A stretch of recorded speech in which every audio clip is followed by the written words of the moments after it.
Bharatiya Janata party ഒറ്റ വോട്ടും പോകത്തില്ല. കാരണം ഭാരതീയ ജനതാ പാർട്ടി ഈ തെരഞ്ഞെടുപ്പോടുകൂടി ഇവിടെ വളരെ സജീവമായി. ഒറ്റ വോട്ടും പോകില്ല. താമര ചിഹ്നം കണ്ടാൽ വോട്ട് ചെയ്യാത്ത ഒരു ഭാരതീയ ജനതാ പാർട്ടിക്കാരനുമില്ല. താമര ചിഹ്നമാണ് എൻ്റെ ചിഹ്നം. അത് ഇന്ത്യയുടെ അഭിമാന ചിഹ്നമാണ്. വോട്ടുകൾ കൂടുതൽ കിട്ടുമെന്ന് യാതൊരു തർക്കവുമില്ല. ഞാൻ പറഞ്ഞല്ലോ, ഈ കുടിയേറ്റ മലയോര ഗ്രാമങ്ങളിൽ BJPക്ക് നല്ലൊരു ഉണർവ് ഉണ്ടാക്കാൻ സാധിച്ചിട്ടുണ്ട്. തീർച്ചയായിട്ടും അത് വോട്ടായി പ്രതിഫലിക്കണം. അതാണ് ഞാൻ പറഞ്ഞത്. പക്ഷേ ഞാൻ വേറൊരു കാര്യം കൂടി ശ്രീ മലയമ്മയോട് പറഞ്ഞിരുന്നു.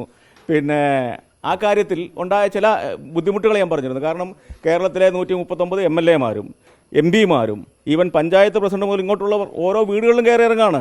ഞങ്ങളുടെ പ്രവർത്തകരുടെ, എൻ്റെ സുഹൃത്തുക്കളുടെ, എൻ്റെ ബന്ധുക്കളുടെയും വീടുകൾ കയറി ഇറങ്ങാണ്. അങ്ങനെ എന്തെങ്കിലും പ്രശ്നം അവരുണ്ടാക്കിയെങ്കിൽ മാത്രമേ അങ്ങനെ കുഴപ്പമുള്ളൂ. മുഴുവൻ BJPയുടെ പ്രവർത്തകരുടെയും വോട്ടുകൾ കിട്ടും, NDAയുടെ മുഴുവൻ പ്രവർത്തകരുടെയും കിട്ടും, BDJSൻ്റെ മുഴുവൻ പ്രവർത്തകരുടെയും വോട്ട് കിട്ടും. ആ കാര്യത്തിൽ യാതൊരു സംശയവും. ഞാൻ BJPക്കാരനാണല്ലോ, ഞാൻ ഉറച്ച BJPക്കാരൻ. ഇനി ഒരു സംശയമൊന്നുമില്ല. BJPയുടെ നിർണായക ശക്തിയാകും. ആ കാര്യത്തിൽ യാതൊരു തർക്കവുമില്ല. ഇത് BJPയുടെ ഒരു ചുവടുറപ്പിക്കുന്ന ഒരു തെരഞ്ഞെടുപ്പാണ്. ഞങ്ങൾ കേരളം മൊത്തം വ്യാപിപ്പിക്കുന്നതിൻ്റെ ഒരു സൂചനയാണിത്. ഇത് മലയോര മേഖലയിൽ, കുടിയേറ്റ മേഖലയിൽ ഭാരതീയ ജനതാ പാർട്ടിക്ക് വലിയ ചലനങ്ങൾ സൃഷ്ടിക്കാൻ സാധിച്ചിട്ടുണ്ട്. അതാണ് ഇപ്പോൾ കാണുന്ന കാര്യങ്ങൾ. 8 മണിക്ക് മുൻപ് ഒരിക്കൽ കൂടെ ചോദിക്കുകയാണ്, എത്ര വോട്ട് പ്രതീക്ഷിക്കുന്നുണ്ട്? ഞങ്ങൾ വിജയം പ്രതീക്ഷിക്കുന്നു. ഇനിയിപ്പോൾ അതാണല്ലോ പറയേണ്ടത്. ഞങ്ങൾ വിജയം പ്രതീക്ഷിക്കുന്നു. വിജയത്തിൽ കുറഞ്ഞൊന്നും ഞങ്ങൾ പ്രതീക്ഷിക്കുന്നില്ല. ഇപ്പോൾ ഞങ്ങൾക്ക് ശക്തമായൊരു അടിത്തറയുണ്ട്. ഞങ്ങൾ വിജയം പ്രതീക്ഷിക്കുന്നു. കഴിഞ്ഞ വോട്ട് പിടിക്കും തീർച്ചയായിട്ടും. അതിനെന്താ സംശയം? ഭാരതീയ ജനതാ പാർട്ടി നിലമ്പൂരിൽ വളരുകയാണല്ലോ. ഷായി സാറവാ.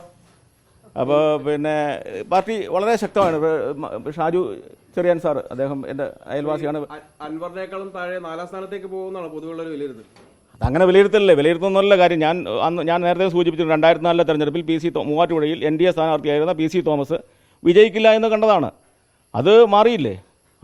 അന്ന് അദ്ദേഹം ജയിച്ചില്ലേ? അതാണ് എൻ്റെ സത്യാവസ്ഥ. അങ്ങനത്തെ ഒരു കുഴപ്പമൊന്നും ഉണ്ടാകത്തില്ല. ഈ ക്രൈസ്തവ വോട്ടുകളിൽ മുഴുവൻ കിട്ടുമെന്നുള്ള പ്രതീക്ഷയുണ്ടോ? അതാണ് ഇന്നലെയും ഈ ചോദ്യമാണ് ചോദിച്ചത്. ക്രൈസ്തവ വോട്ടുകൾ മുഴുവൻ കിട്ടുമോ എന്ന് ചോദിച്ചപ്പോഴാണ് ഞാൻ മലയമ്മയോട് ആ കാര്യം പറഞ്ഞത്. അതിന് ഉള്ള ഒരു ബുദ്ധിമുട്ട് അതാണ് ഞാൻ സൂചിപ്പിച്ചത്. അതാണ് വിവാദമാക്കിയത്. BJPയുടെ ഒരൊറ്റ വോട്ടും പോകില്ല, NDAയുടെ ഒരൊറ്റ വോട്ടും പോകില്ല. അത് മുഴുവൻ താമര ചിഹ്നത്തിൽ കിട്ടും. ആ കാര്യത്തിൽ യാതൊരു തർക്കവും എനിക്കില്ല. എല്ലാവരും സ്ഥാനാർത്ഥികളല്ലേ? ക്രൈസ്തവ വോട്ടുകൾ എല്ലാവർക്കും കൊടുക്കും. അതിന് ഞങ്ങൾക്കൊരു അതിനകത്തൊരു വലിയ വിഹിതം ഞങ്ങൾക്ക് കിട്ടേണ്ടതായിരുന്നു. അതിലുണ്ടായ ഒരു പ്രശ്നമാണ് ഞങ്ങൾ പറഞ്ഞത്.